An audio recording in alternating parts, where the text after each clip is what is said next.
So hello and welcome back to another video. তো আজকে কথা বলবো মেগাস্টার শাকিব খানের আহ, পরবর্তী সিনেমা প্রিন্স, যে সিনেমাটা নিয়ে মূলত অনেক রকমের নানান আপডেট উঠে এসছে। প্রিন্সের ভিলেন হিসাবে অনেক রকমের আপডেট উঠে এসছে। বাট আমি আহ, এটা বলবো না যে সর্বপ্রথম আপডেট দিয়েছিলাম, এটা কখনোই বলবো না। বাট আমি এই আপডেটটাকে কোথাও গিয়ে স্ট্রিক্ট করে দেখেছিলাম যে শাকিব খানের অপোজিটে এমন একজনকে ভিলেন হিসাবে ভাবনা চিন্তা করা হয়েছে, যে মানুষটা মানে যে মানুষটাকে এইভাবে কখনো কেউ দেখেইনি, এবং যে মানুষটা মানে এক মানে শাকিব খানের মানে একদমই পুরো বলতে পারো যে সমতুল্য একজন মেগাস্টার, বা হয়তো তার চেয়ে ওপরে। কারণ বোম্বাদা একটা ইন্ডাস্ট্রির অনেক বড় নাম। আমি বলছি না, আমি কম্পেয়ার করছি না বক্স অফিস বা এই দিক থেকে আমি কম্পেয়ার করছি না, আমি লেগেসি দিক থেকে কম্পেয়ার করছি। তো এই জন্য তো এখানে যে ক্ল্যাশটা দেখানো হবে পুরোপুরি টিমের তরফ থেকে বা প্রিন্সের গল্পের মধ্যে, সেখানে যে টাসেলটা হবে সেটা কোথাও গিয়ে ওই সমতুল্য ব্যাপারটাকে মেনটেন করার জন্য কিন্তু এমন একজন অভিনেতাকে তারা খুঁজছিল, যেটা শাকিব খানের অপোজিটে সেই রকম লেভেলে সেই ভ্যালুটা মেনটেন করতে পারবে। আর ইন্ডাস্ট্রিতে প্রসেনজিৎ চট্টোপাধ্যায়ের থেকে উপরে কেউ নেই যে সেই তালিকাটাকে ফুলফিল করতে পারবে।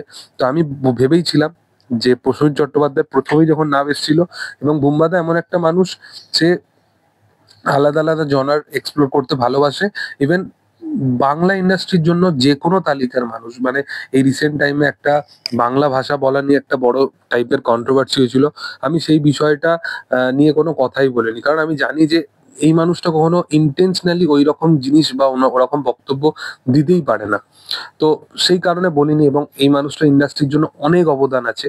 ইভেন যেরকম শাকিব খানের এখন বাংলাদেশের ইন্ডাস্ট্রির জন্য অনেক অবদান আছে, সেরকমই প্রসেনজিৎ চট্টোপাধ্যায় আমাদের বাংলা ইন্ডাস্ট্রির জন্য অনেক অবদান আছে। এবং সেই মানুষটা উম, তুমি একটা কথা ভাববে যে ইয়াশ দাশগুপ্তর মতো অভিনেতা, নতুন অভিনেতা, তাদের কাজকে যাতে এগিয়ে দিতে পারে, সেই কারণে কোথাও গিয়ে সেখানেও সে মানুষটা রোল করেছে। যে মানুষটা নিজের স্টারডাম, মেগা স্টারডাম, এগুলোকে কোথাও গিয়ে ভেঙে সে আলাদা আলাদা জনারে বা আলাদা আলাদা রকমের কাজ করেছে। এবং ইভেন ইন্ডাস্ট্রির প্রত্যেকটা মানুষের সাথে তার কাজ আছে। জিৎ, দেব, অনির্বাণ, আহ, যে কটা সেরা তালিকার অভিনেতা আছে, আবির, পরমব্রত, প্রত্যেকটা মানুষের সাথে বুম্বাদার একটা না একটা কাজ ঠিক আছেই আছে। তো এটাই হচ্ছে ইন্ডাস্ট্রির এত বড় একটা মানুষ।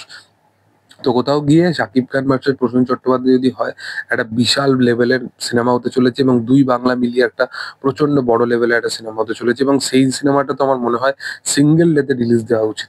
এবার দেখার আপকামিং দিনে কি হয়।